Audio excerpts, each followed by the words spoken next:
Hello. का हो का हाल बा? ठीक है बा। अरे तोहार तो ठीक बा लेकिन हमार खराब बा।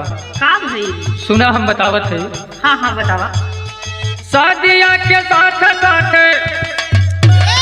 शादिया के साथ साथ आइल गावना अपन गइलु नाई हर हम हिलाई बेलना अपन गइलु नाई।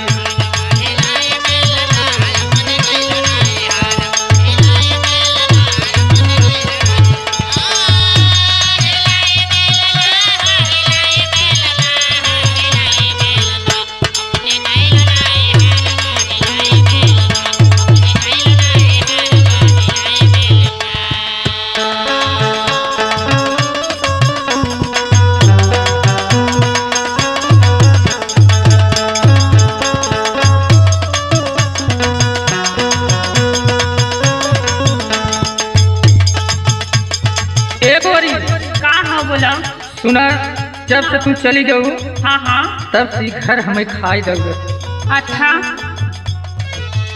हमार बात सुना, हम बतावत है। हाँ बतावा। घर में अकेले रोज रातिया के सोई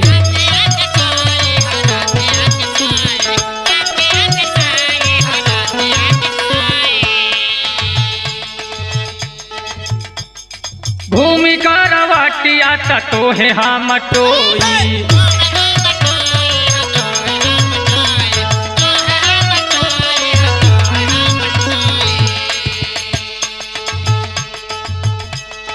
ठूकी नाही रागड़ा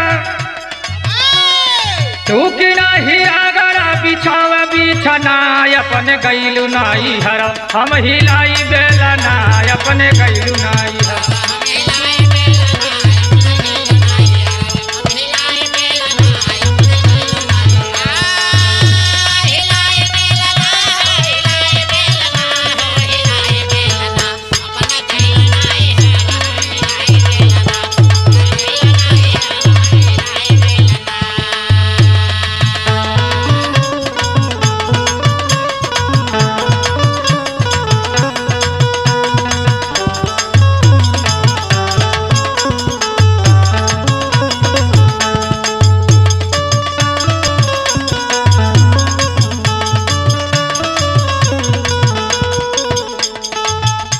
का बताई हो?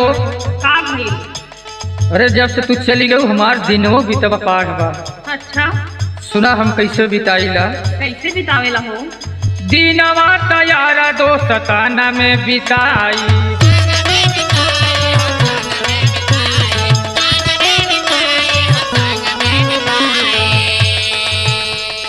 रातिया के रानी मालूम होए ता नहाई।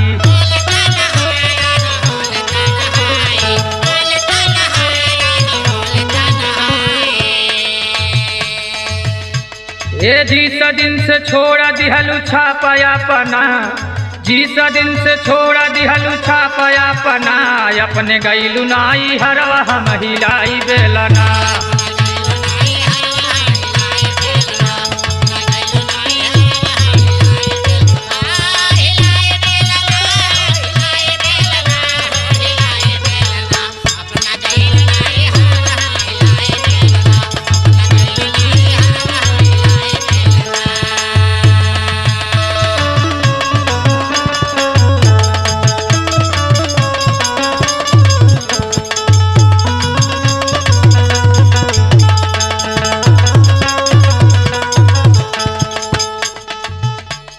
सुना, और का कहत है? का कहा था हो? बोला। शर्मा राम वादा हो तू दीना वाला दीनावा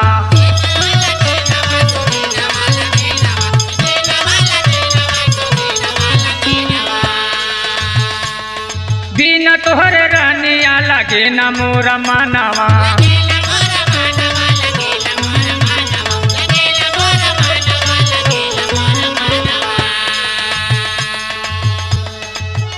जे पिसा जना के तू तारा बैबू के तना तेज बहादुर के तू तारा बैबू के तना अपने गइलु नाई हरवा हम हिलाई बेलना।